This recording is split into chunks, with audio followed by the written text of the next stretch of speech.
by herself with all those, genealogies of males. Apparently they didn't care. And so 6 weeks after she was in Iraq, she was found dead. And the Army sent, Donald Rumsfeld, who was the Secretary of Defense at that time, didn't want any of his officers attached to this case. So he sent a staff sergeant from Fort Leonard Wood, Missouri, to my home to deliver the message that LaVena died of a self-inflicted wound, which is euphemism for suicide. I don't think they thought they were going to get a challenge from me, but I had just talked to my daughter. In addition to that, the Army, I worked for them as a civilian when I graduated from college. I was a psychology technician, and they trained me really, really well on how to detect a person that has suicide tendencies. In fact, I lost a guy when I worked in that job from an apparent suicide.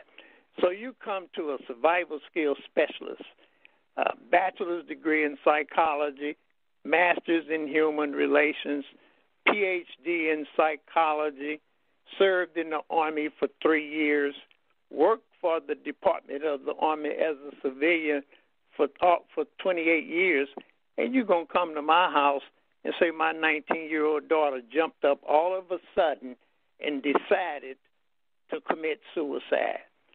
The whole atmosphere or scenario doesn't match a suicide person.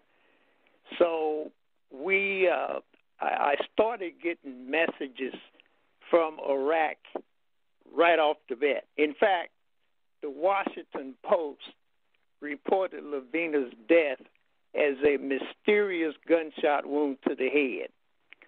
Then I started getting messages out of Iraq that the Army had lied. LaVena did not commit suicide. And when this started to happen, now you got the Army on the defensive, so they got to come up with a reason why she committed suicide. So they're going to say she was sexually active. She came down with a sexually transmitted disease, got depressed over it, and killed herself. So that was bad enough. When they sent me pictures, black and white pictures of the crime scene and at the autopsy center, so they were obviously trying to hide the blood splash patterns and all this other stuff that goes with a homicide. But I launched a preliminary investigation. I called some people and asked them if they knew somebody that was in Iraq to let me know what they could tell me. I had a friend of mine who was a police officer. He got a message that she was found dead, shot in the head in a contractor's tent. He was on his way. He called me. He was on his way over here. He never made it. He had a heart attack. But his wife told me what his message was. The second message that we got was that a female sergeant found her body that was located close to a jogging area. They said the cafeteria. That's what they said. The third one was that she was found dead in a tent that was off limits to military personnel.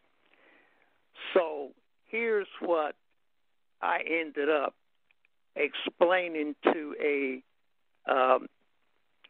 investigator that I met in Lacey Clay's office, and I'm thinking the date was like the 19th of July, and I think it was in 2007.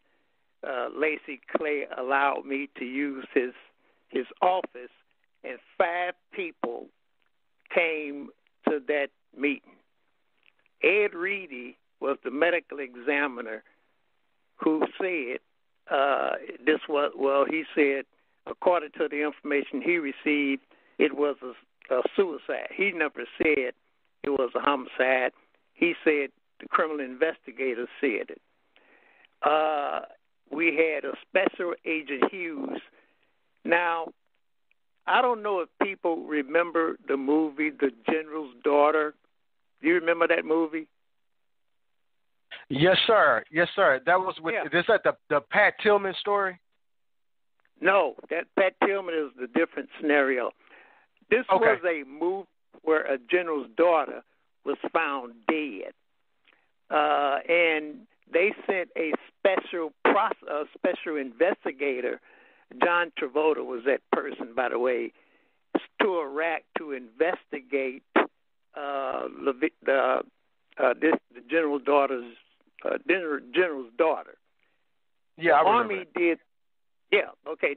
I got several people sent me that tape, but anyway, the Army had a chance to clear this up. They sent a special investigator to Iraq. His name was Special Agent Hughes.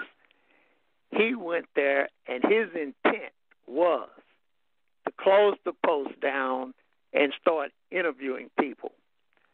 The first person he went to interview was the psychologist or psychiatrist of that era, and they said that that particular person was on TDY. So he waited a couple of days and went back. They said he was still on TDY. By then, he already knew that that was baloney. So he went back the third time, and that guy, and I think they said his name was Dr. Gregory, he said he had no comment. So then this gentleman, the Special Investigator Hughes, was getting ready to go question some of the troops. He received a message from the Pentagon. The reason we know this is because he covered his butt pretty good in the paperwork that we got, and he received a message from the Pentagon that the criminal investigative unit that was already in Iraq had already conducted an investigation for him to shut it down. So he covered his butt. First thing he said was there was no apparent evidence that this was a suicide. Then the Army said there was no gunshot residue on LaVena's hands and arms. His comment was apparently the victim didn't handle the weapon. The Army said either she washed her hands or the explosion was so intense that it wouldn't have left any gunpowder residue. And so they said it was insignificant. So but here's some of the other. Are you with me so far? Yeah, I follow you, Doc. I'm here. Okay, I hope the other people are, because there's a lot to this story, and I know sometimes I bounce around, but sometimes these things. I understand that, Doc. This is your story, and it's horrible that you have to relive this each and every day. I'll brief them again. For those that are just now tuning in, you're listening to Dr. John Johnson, who is the father of LaVena Lynn Johnson, the 19-year-old sister that was murdered, raped. Her body was burned, tortured in the military. Her case remains the silent truth and unsolved mystery of LaVena Johnson's private first class, LaVena Johnson. And Dr. John Johnson, will your wife be on this evening, or you're not sure? I talked to her, okay. And we just we're having a lot of problems, man, because of this with the Army keep lying, and I'm gonna just throw this in. I got a second daughter that went to college and got her degree. She's so traumatized by LaVena's murder that she can't even go on with her life. So she's in and out of the hospital being treated for anxiety. And she really wants to be able to go on with her life, but because the Army keep lying, we really don't have the whole Army that's still lying. They got a spokesperson by the name of Chris Gray. And there are other cases where people have accused the Army of murdering their daughters. And every time he talks about their particular case, he always brings up LaVena. So he is that voice in the wilderness still saying this was a suicide up until about 3 years ago. That changed. He is no longer saying it's a suicide. Now, let me tell you why he's saying that. We keep saying LaVena's case is an unsolved mystery. Technically put together an investigation team, and we used the Army's information, and the pictures and what have you. LaVena she had her broke nose. She had a contusion under her right eye. She had her lips split. She had a broke neck. She had a dislocated right elbow, and there were bite marks over her body. She had some foreign substance poured in her vaginal area, and it was called wound stat. When soldiers get wounded, this is a cryogelant that they pour in the wound. It's a powdery substance. And then it gets hard to keep the person from bleeding to death. Stopped using it something like 2009 because once they put it in the body, the residue would stay in the bloodstream and soldiers could suffer some ill effects later on. But they poured it in her vaginal area, and we assume they did that to destroy DNA evidence because they pretty much picked up that I was going to have a second autopsy done, which was supposed to have been an independent autopsy.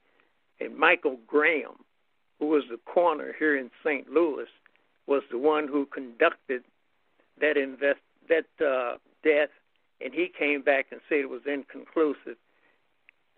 Michael Graham was hired by me because he was a gunshot wound expert, but he claims he couldn't tell the difference between any weapon, especially the M16 weapon. So he wouldn't verify that it was a gunshot wound even. So you got a lot of people that start circling the wagons on us. But let me go back to the beginning of this. And this is when I first went to the news media after that Washington Post article and the 3 witness statements that I got.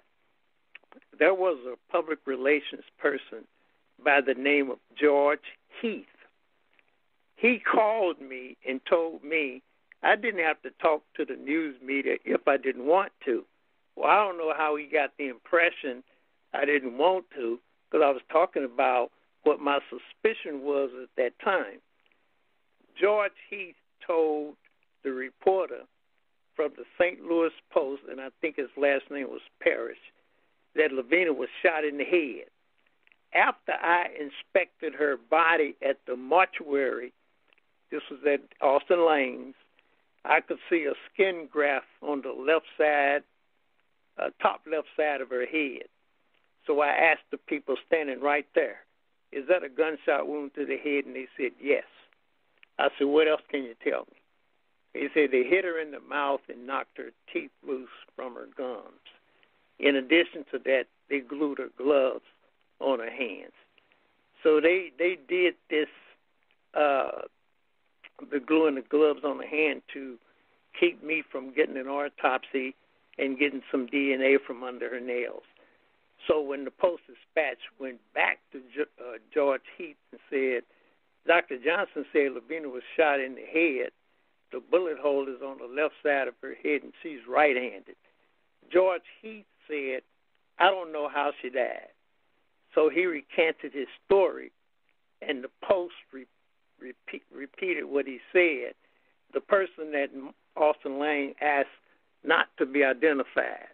So we had confirmation before we even got the Army's messed up